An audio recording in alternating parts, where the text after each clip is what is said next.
দাড়ি ছোট করে রাখে, এ ব্যাপারে তাকে নিষেধ করলে সে হেসে হেসে বলে এতে কোনো সমস্যা নাই, এ ব্যাপারে শরীয়তের হুকুম কি? এই ব্যক্তি এখানে উপস্থিত আছে, দয়া করে কিছু বলে শাসন করে দেন। আসামি হাজির। ভাইরা আমার, দাড়ি লম্বা করা এটা নবী সাল্লাল্লাহু আলাইহি ওয়াসাল্লামের নির্দেশ। তিনি বলেছেন আফুল্লুহা আরফুল্লুহা, তোমরা দাড়িকে ছেড়ে দাও। দাড়িকে ছেড়ে দিতে বলেছেন, লম্বা করতে বলেছেন।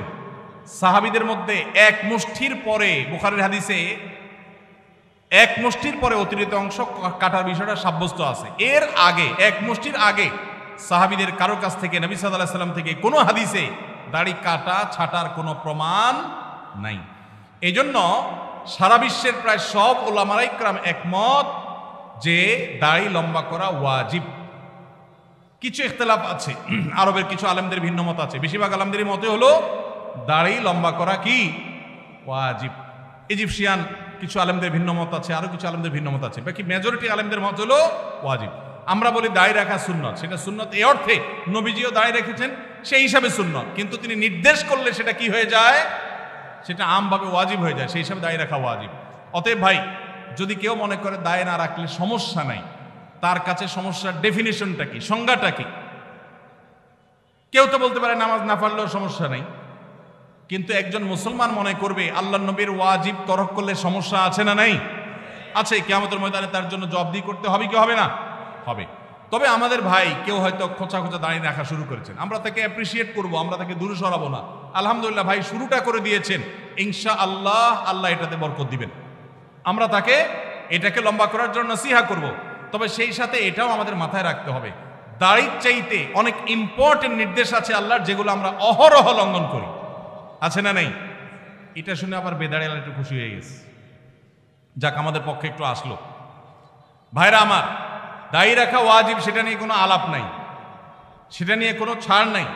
কিন্তু পাশাপাশি আমাদের এটাও মাথায় রাখতে হবে যে আল্লাহর অন্যান্য ফরজ বিধানগুলো মানতে হবে। অনেকে লম্বা দাড়ি আছে, মুখ খারাপ করে, আছে না নাই?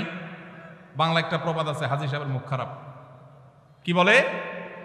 হাজী সাহেবের মুখ খারাপ। এই লম্বা দাড়ি নিয়ে মুখ খারাপ করে কি করে না? এই লম্বা দাড়ি নিয়ে দোকানদার দেশি মশারি আর ইন্ডিয়ান মশারি মিশায় দেশি মশারি তেলগুলো বিক্রি করে কি করে না? তাহলে দাড়ি আছে, তিনি ওয়াজিব আমল করেছেন, সবও পাবেন, কিন্তু যেই কাজটা করছেন ওইটা দাড়ি রেখে যে সব পাচ্ছেন তার চেয়ে অনেক বেশি ক্ষতি তিনি করছেন ওই কাজটা করে। ঠিক না ভাই? ঠিক। এই জন্য আমাদের পরিপূর্ণভাবে দ্বীনে প্রবেশ করতে হবে, আল্লাহ আমাদেরকে তৌফিক দান করুন। কিন্তু সেই সাথে দাড়িও লম্বা করার চেষ্টা করতে হবে। কিন্তু কোনো ভাই করছেন না, আমরা বেশিরভাগ মানুষ অন্যকে নিয়ে পড়ে থাকি। একটা বড় মুসিবত হলো বাংলাদেশের মানুষের, আমরা অন্যের চরকায় তেল একটু, আমাকে আল্লাহ দাড়ি রাখার তৌফিক দিয়েছে আলহামদুলিল্লাহ, আমি এখন চিন্তা করবো আমার আখলাকটা ঠিক হয়েছে কিনা, আমি বউরে বাসায় গালি দিই কিনা, আমি কর্মচারীদের সাথে চালের মতো ব্যবহার করি কিনা, আমি মানুষের হক মারি কিনা, আমি দেখবো আমার বাকি আর কোথায় ল্যাকিংস আছে সেটা আমি দূর করব। আমি দাঁড়িয়ে আছে, এই জন্য যার দাড়ি নাই তারে খোঁচা মারি করি আমি, এটা তো কোনো মুসলমানের কাজ হতে। আমি চাইবো আমার ভাইয়ের দাড়ি লম্বা হোক, কিন্তু সেই সাথে আমি চাইবো আমার আরো যে দুর্বলতা আছে সেগুলো যেন দূর হয়। আল্লাহ আমাদেরকে আমলের তৌফিক দান করুন। মেসেঞ্জার গ্রুপ চ্যাটিং এ SMS এর মাধ্যমে ইজাব কবুল হয়েছে, দুজন সাক্ষীও ছিল মেসেঞ্জারে, কোনো মোহর উল্লেখ করা হয়নি। এখন বিবাহ হয়েছে কিনা? মেয়ের বয়স 13 বছর। আজকাল আমাদের অনেক যুবকরা আল্লাহর শরীয়তের সাথে তামাশা করে, তামাশা।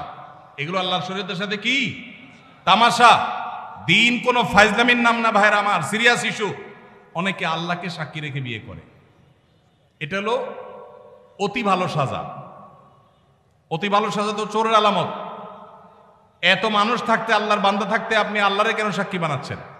এই বিয়েগুলো বিশুদ্ধ নয়, এগুলো বিশুদ্ধ নয়, এগুলো জেনা হবে। বিবাহের জন্য দুজন সাক্ষীর উপস্থিতি, ইজাব কবুল থাকতে হবে।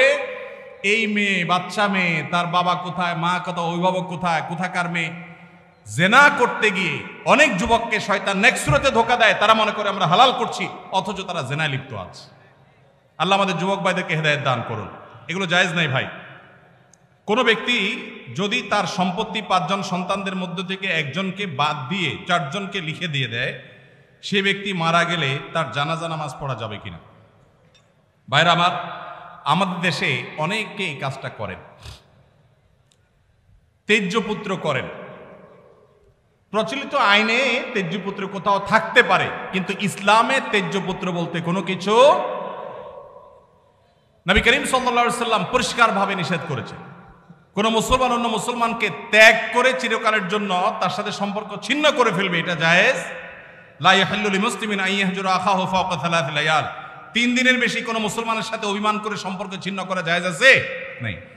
এখন সন্তান খারাপ, যত খারাপ হোক, আপনি সন্তানকে তথাকথিত তেজ্য পুত্র করলেন, করে কোনো সম্পদ দিলেন না, বঞ্চিত করলেন, আল্লাহর কাঠগড়ার আসামি হবেন। আপনার ঘরে জন্মগ্রহণ করেছে, অতএব আল্লাহর কোরআনের মিরাসের আয়াতের নির্দেশের আলোকে এটা তার প্রাপ্য হক হয়ে গেছে। হ্যাঁ, সে যদি মুরতাদ হয়ে যায়, ইসলাম থেকে খারিজ হয়ে যায়, তাহলে সেটা মানে আমিনাল ইরফ, বা সে পরিত্যক্ত সম্পদ থেকে বঞ্চিত হবে। কিন্তু মুসলমান আছে, আপনার কথা শুনে না, আপনার খায় খেদমত করে নাই, আপনি সে অজুহাতে তাকে কিছু দিলেন না, বাকি সন্তানদেরকে দিয়ে দিলেন, আল্লাহর কাঠগড়ায় আসামি হতে হবে, জায়েজ হবে না। এখন এইটা যদি কোনো লোক করে, জীবদ্দশা দিতে চায়, তাহলে সমান হারে দিতে হবে। এক সাহাবী নবীজিকে এসে বলছেন, ইয়া রাসূলুল্লাহ, আমার সন্তানকে অমুক ছেলেকে আমি এটা দিয়েছি। নবী সাল্লাল্লাহু আলাইহি ওয়াসাল্লাম বলেছেন, বাকি সবাইকে দিয়েছো? বলেন না, দেই নাই। তখন নবী সাল্লাল্লাহু আলাইহি ওয়াসাল্লাম বলেছেন, ইত্তাকুল্লাহ ওয়া আদিলু বাইনা আওলাদিকুম, আল্লাহকে ভয় করো আর সন্তানদের মধ্যে সমতা বজায় রাখো। এই জন্য ভাইরা, এই জুলুম করা যাবে না। ইসলাম আমাদেরকে সাম্য এবং ইনসাফ শিখিয়েছে, সেটা আমাদের সব ক্ষেত্রে করতে হবে। এমনকি শত্রু হলে তার সাথেও আমাকে ইনসাফ করতে হবে। আমাদের কষ্ট হয়, আমার সাথে কারো শত্রুতা আছে, সে আমার সাথে শত্রুতা করে, কিন্তু তার বেলায় কোনো সাক্ষ্য দেওয়ার প্রশ্ন আসলে আমি সত্য সাক্ষ্য দিলে তার পক্ষে যায়, আমাদের দিতে মন চায় না। কিন্তু এই দেওয়াটাই হলো ইমানের দাবি। আল্লাহ বলেছেন, ওয়ালা ইয়াজরিমান্নাকুম শানাআনু কওমিন আলা আল্লাহ তা'দিলু ই'দিলু হুয়া আকরাবু লিত-তাকওয়া। কারোর সাথে শত্রুতা আছে দেখে আপনি ইনসাফ করবেন না, এটা জায়েজ আছে? এজন্য বাবাজিরা সাবধান, সন্তান সন্ততিদের মধ্যে কোনো প্রকার হেরফের করবেন না, এটা জায়েজ নাই। সেই সন্তান যদি খারাপ হয়, সে আল্লাহর কাছে দায়ী হবে, ভিন্ন কথা। তো আপনি তাকে সম্পদ থেকে বঞ্চিত করতে, হ্যাঁ, যেটা আপনি করতে পারেন, একটা সন্তান নেককার, মাদ্রাসায় পড়ে, দিনদার, ওকে একটু সম্পদ বাড়ায় দিলেন তার দিনদারিতার কারণে, সেটা জায়েজ আছে। কিন্তু একজনকে টোটাল বঞ্চিত করলেন, আরেকজনের নামে সব লিখে দিলেন, এটা কিন্তু জায়েজ হবে। এখন কোন মুরব্বী যদি এই কাজ করেন, তিনি মারা গেলে তার জানাজা পড়া যাবে না, এমন কোনো কথা নেই। তার জানাজা পড়বেন, কিন্তু তিনি আল্লাহর কাছে দায়ী থাকবেন।